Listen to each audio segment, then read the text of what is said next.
Hello दोस्तों, ये Indian geography का पार्ट नंबर 14 है। इससे पहले 13 पार्ट कंप्लीट कराए जा चुके हैं। तो अगर आपने अब तक उन पार्ट्स को नहीं देखा है तो प्लेलिस्ट में जाकर उन सभी पार्ट को देख लें। वो आने वाले एग्जाम के लिए आप सभी के लिए मोस्ट इंपोर्टेंट होने वाले हैं और हमने बहुत सारे टॉपिक उसमें डिस्कस किए हैं। तो उम्मीद करता हूँ कि आप सभी जाके उन पार्ट्स को जरूर कंप्लीट कर लेंगे। और मैं आप सभी को एक चीज़ क्लियर कर देना चाहता हूँ कि अगर आप इस सीरीज़ को फॉलो करते हैं और पूरी सीरीज़ को कंप्लीट देखते हैं तो मैं गारंटी के साथ कह सकता हूँ कि आप किसी भी एग्जाम में बहुत ही आसानी से इंडियन जियोग्राफी के पोर्शन में 100% कंप्लीट कर पाएंगे और सभी क्वेश्चन को आप बहुत आसानी से अटेम्प्ट कर पाएंगे।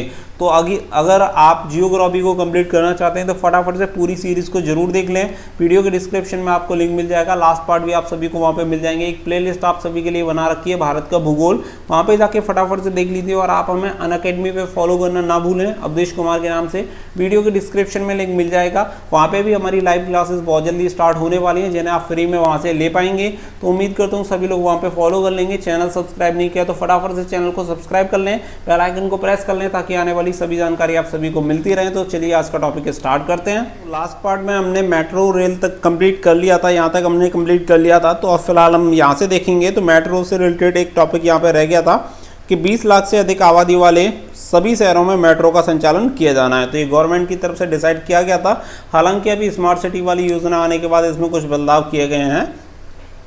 तो चलिए यहाँ पे देख लेते हैं डायमंड फ्रेट कॉरिडोर। तो ये परियोजना मालगाड़ियों के संचालन के लिए प्रारंभ की गई थी। प्रारंभ में ऐसे डेडिकेट फ्रेट कॉरिडोर के नाम से जाना जाता था। कुल 2 फ्रेट कॉरिडोर का निर्माण किया जा रहा है। नंबर 1 है आपका पश्चिमी यानी फ्रेट कॉरिडोर और सेकंड आपका पूर्वी फ्रेट कॉरिडोर। तो अब बात करेंगे पश्चिमी फ्रेट कॉरिडोर की। तो ये दिल्ली को मुंबई से जोड़ता है। दादरी से JNTT के मध्य कुल 1499 किलोमीटर की दूरी है। JAICA के सहयोग से यानी जापान के सहयोग से इसका निर्माण किया जा रहा है। इस ट्रैक के किनारे औद्योगिक क्षेत्रों की भी स्थापना की जाएगी। नंबर 2 पे आता है आपका पूर्वी फ्रेट कॉरिडोर। तो दिल्ली से कोलकाता को जोड़ना है। लुधियाना से दानपुरी के मध्य कुल 1839 किलोमीटर की दूरी। इस कॉरिडोर के निर्माण में विश्व बैंक का सहयोग लिया जा रहा है। तो याद रखिएगा, देखिए 2 कॉरिडोर बनाए जा रहे हैं, एक आपका हो गया पश्चिमी और एक आपका हो गया पूर्वी। अब जो ये पूछा जा सकता है कि पश्चिमी जो फ्रेट कॉरिडोर है वो किसकी सहायता से बनाया जा रहा है, तो कौन से देश की उसमें सहायता ली जा रही है? जायका के नाम से, यानी जो आपकी जापान की एजेंसी है वहाँ की इसमें मदद ली जा रही है, जिसका फुल फॉर्म मैं आप सभी को बता देता हूँ। फुल फॉर्म है आपका जापान इंटरनेशनल कॉरपोरेशन एजेंसी। इसकी मदद से जो आपका पश्चिमी फ्रेट कॉरिडोर उसे तैयार किया जा रहा है। वहीं पे सेकंड नंबर पे जो आपका आता है पूर्वी फ्रेट कॉरिडोर, इसे जो आपका किया जा रहा है इसमें विश्व बैंक की सहायता ली जा रही है और उसके सहायता से इसे कंप्लीट किया जा रहा है। अब आगे देखेंगे सड़क परिवहन के बारे में, यहाँ पे बात कर लेते हैं। तो भारत में 40.9 लाख किलोमीटर सड़क मार्ग है। USA के बाद इस दृष्टि से भारत विश्व में दूसरा स्थान है। तो याद रखिएगा, सबसे लंबे जो सड़क मार्ग की जो लंबाई है टोटल, वो USA के बाद इंडिया सेकंड नंबर पे आता है। भारत में सर्वाधिक सड़कें महाराष्ट्र में हैं। और अगर सर्वाधिक कच्ची सड़कों की अगर बात करें तो सर्वाधिक कच्ची सड़कें आपकी उड़ीसा में है। सड़कों की कुल लंबाई की दृष्टि से अग्रणी राज्य यानी सबसे जो लंबाई के हिसाब से अगर देखा जाए कि कौन से स्टेट में सबसे ज़्यादा लंबी दूरी में रोड फैले हुए हैं, नंबर 1 पे आता है महाराष्ट्र, सेकंड नंबर पे UP, पश्चिम बंगाल और कर्नाटक। इन राज्यों में ये नंबर मतलब आगे हैं। और भारतीय सड़कों को 3 श्रेणियों में वर्गीकृत किया गया है। एक देखेंगे NH यानी राष्ट्रीय मार्ग, नंबर 2 पे आता है राज्य स्तरीय मार्ग और नंबर 3 पे आता है स्थानीय सड़कें जो कि लोकल रोड्स होते हैं। तो फर्स्ट नंबर यहाँ पे देखेंगे राष्ट्रीय राजमार्ग NH यानी नेशनल हाईवे। तो इसकी कुल लंबाई है 80,000 किलोमीटर। कुल राजमार्ग 173 है, यानी कुल NH हाईवे जो हैं इंडिया में 173 है। राष्ट्रीय राजमार्ग कुल सड़क मार्ग 2% से भी कम है। तो कुल सड़क परिवहन का 40% इन्हीं से संचालित होता है। सबसे लंबा राष्ट्रीय मार्ग NH7 है जिसकी लंबाई है 2369, जिसे NH44 के नाम से फिलहाल के टाइम में जाना जाता है। तो याद रखिएगा NH7 और NH44 आपका एक ही है। यह वाराणसी से कन्याकुमारी के मध्य है। UP MP Maharashtra Telangana sorry NH7 नहीं, मैंने गलत बता दिया आपको, NH2 को NH44 के नाम से जाना जाता है। NH7 NH7 ही है। इसकी लंबाई 2369 और जो आपका वाराणसी से कन्याकुमारी के बीच में है। यूपी, एमपी, महाराष्ट्र, तेलंगाना, आंध्र प्रदेश, कर्नाटक और तमिलनाडु से होकर गुजरता है। इतने राज्यों से होकर ये गुजरता है। वहीं पे सबसे छोटे राष्ट्रीय राजमार्ग की अगर हम बात करें तो NH47A है। ये केरल के वेलिंगटन द्वीप पर है, जिसकी लंबाई 6 किलोमीटर की है। तो राष्ट्रीय राजमार्ग की सर्वाधिक जो लंबाई है वो यूपी तथा राजस्थान में है। तो देखिए ये चीज़ यहाँ पे क्लियर हो जाती है कि जो आपका सबसे लंबा राष्ट्रीय राजमार्ग है वो है NH7, जिसकी 2369 किलोमीटर की लंबाई है। और ये काफ़ी बार पूछा गया है, याद रखिएगा। और सबसे छोटा जो राष्ट्रीय राजमार्ग है यानी नेशनल हाईवे वो 47A है, जिसकी लंबाई कुल 6 किलोमीटर है, जो कि केरल के वेलिंगटन द्वीप पर स्थित है। राष्ट्रीय राजमार्ग की सर्वाधिक जो लंबाई है वो यूपी में फैली हुई है या राजस्थान में फैली हुई है। और जो टोटल NH हैं, टोटल नेशनल हाईवे अपनी इंडिया में 173 हैं। चलिए आगे देख लेते हैं NHDP यानी नेशनल हाईवेज डेवलपमेंट प्रोजेक्ट। तो राष्ट्रीय राजमार्गों के दयनीय अवस्था के कारण यातायात के साधनों में निम्न क्षति होती है।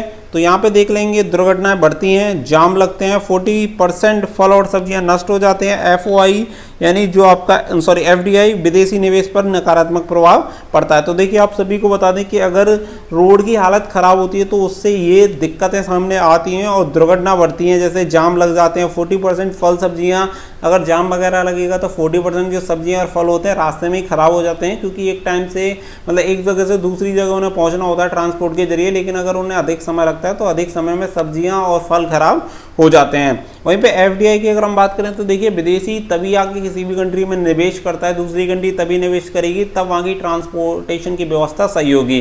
मैं आप सभी को बता दूं कि एक तरह से जो रोड होते हैं, रोड एक तरह से आप मानिए कि किसी भी देश की इकोनॉमी को चलाने के लिए एक सबसे मेजर फैक्ट माना जाता है जिस देश के राष्ट्रीय राजमार्ग यानी NH हाईवे रोड जिस देश के अच्छे होंगे, जिस देश में रोड अच्छे बनाए गए होंगे, वो देश हमेशा बहुत ही जल्दी तरक्की करता है और बहुत अच्छी तरक्की करता है। ऐसा हमेशा से माना जाता है कि USA वगैरह में अगर आप देखेंगे, वेस्ट में देखेंगे तो वेस्टर्न साइड में भी आपको यही चीज़ देखने को मिलेगी कि वहाँ के रोड बहुत अच्छे हैं, क्योंकि यहाँ पे ट्रांसपोर्टेशन की व्यवस्था अच्छी होती है। वहाँ पे हर चीज़ बहुत आसानी से और बहुत ही सुलभ तरीके से वहाँ पे मिल जाती है, अवेलेबल हो जाती है। तो ये एक बहुत बड़ा फैक्टर है कि किसी भी कंट्री में जो NH हाईवे हो या आपका लोकल रोड हो, कोई भी हो, ट्रांसपोर्टेशन की सुविधा तभी अच्छी होगी जब रोड अच्छे होंगे। अगर एक दूसरे शहर को एक दूसरे से कनेक्ट कर दिया जाए, रोड की व्यवस्था ऐसी हो कि आप अभी निकले और बस जाके आपको ब्रेक मारनी है, कहीं पे ब्रेक मारने की भी जरूरत ना पड़े, तो आप समझ सकते हैं कि चीज़ें कितनी आसान हो जाएंगी। अभी क्या होता है कि अभी हम 5 किलोमीटर के रास्ते में भी 50 बार ब्रेक लिस्ट का यूज़ करते हैं। तो यही रीज़न है सबसे बड़ा कि जिस देश की सड़कें पक्की होंगी, जिस देश की सड़कें अच्छी होंगी, वो देश बहुत जल्दी प्रगति करता है। अब चलिए आगे देख लेते हैं। अतः विश्व स्तरीय राजमार्गों के निर्माण के लिए 2000 में NHDP प्रोजेक्ट प्रारंभ किया गया। इसके तहत 7 चरणों में 6, 4, 6, 8, 10 और 12 लेन हाईवे बनाए जाने हैं। इसके लिए डीजल पर 2 रुपये लीटर तथा पेट्रोल पर 2 रुपये लीटर सरचार्ज लगाकर धन एकत्रित किया जा रहा है।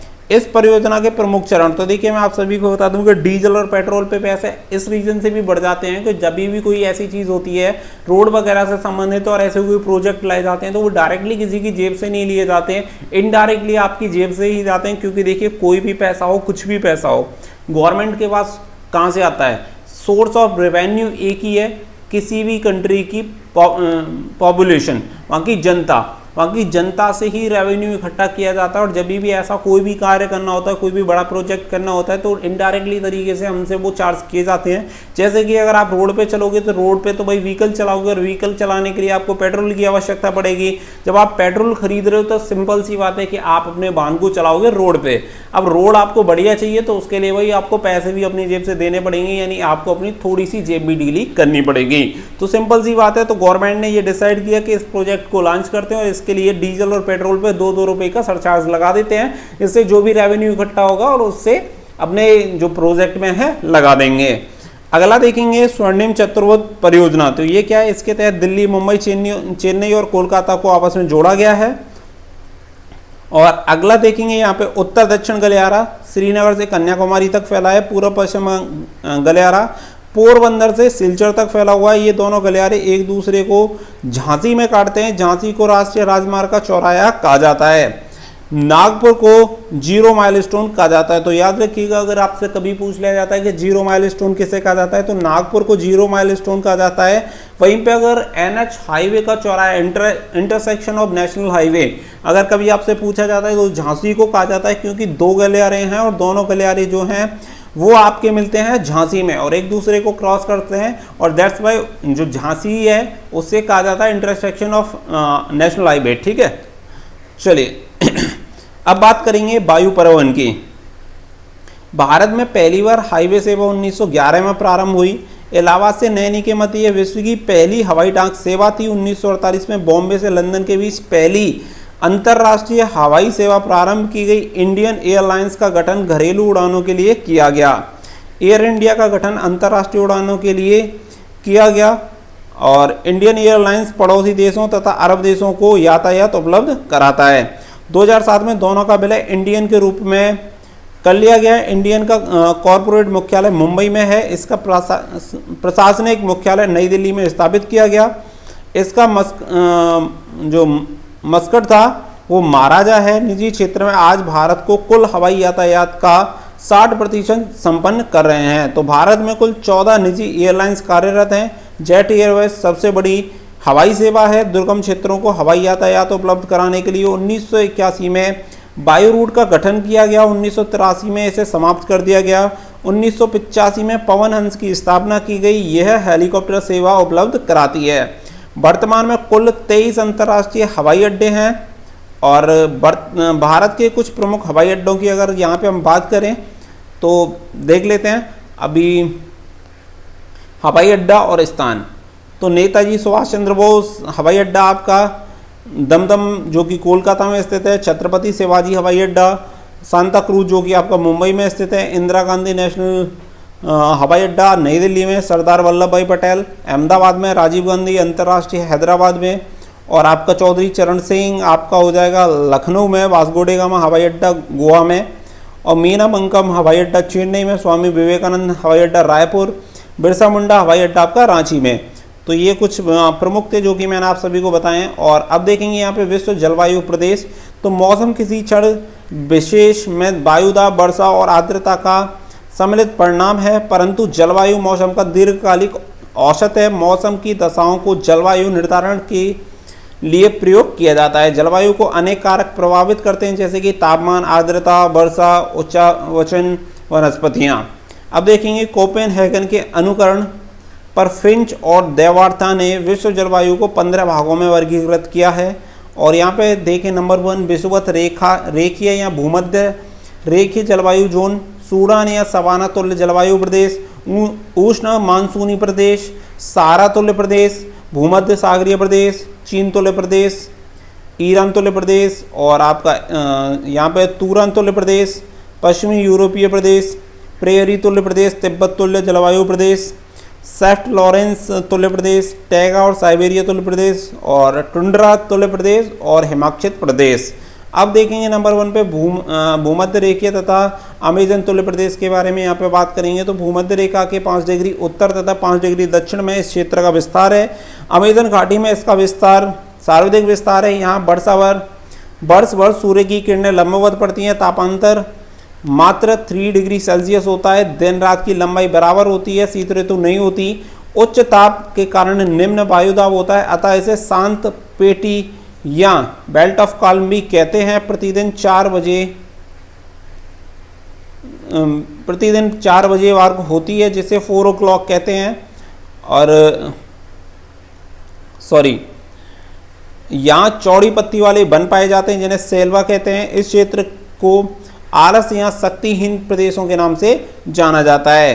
गिनी तट को सीसी मक्खी के जहरीले प्रभाव के कारण गोरों की कब्रगाह भी कहा जाता है। इस क्षेत्र को कठिनाइयों तथा सीमित विकासों का प्रदेश भी कहा जाता है। बागानी खेती के लिए यह क्षेत्र अत्यधिक प्रसिद्ध है। और कांगो बेसिन के पिग्मी, अमेजन बेसिन के रेड इंडियन तथा न्यूगिनी के पापुआन इस क्षेत्र के प्रमुख आदिवासी हैं। ये मचान बनाकर रहते हैं। नंबर 2 पे देखेंगे सूडान तथा सवाना तुल्य प्रदेश।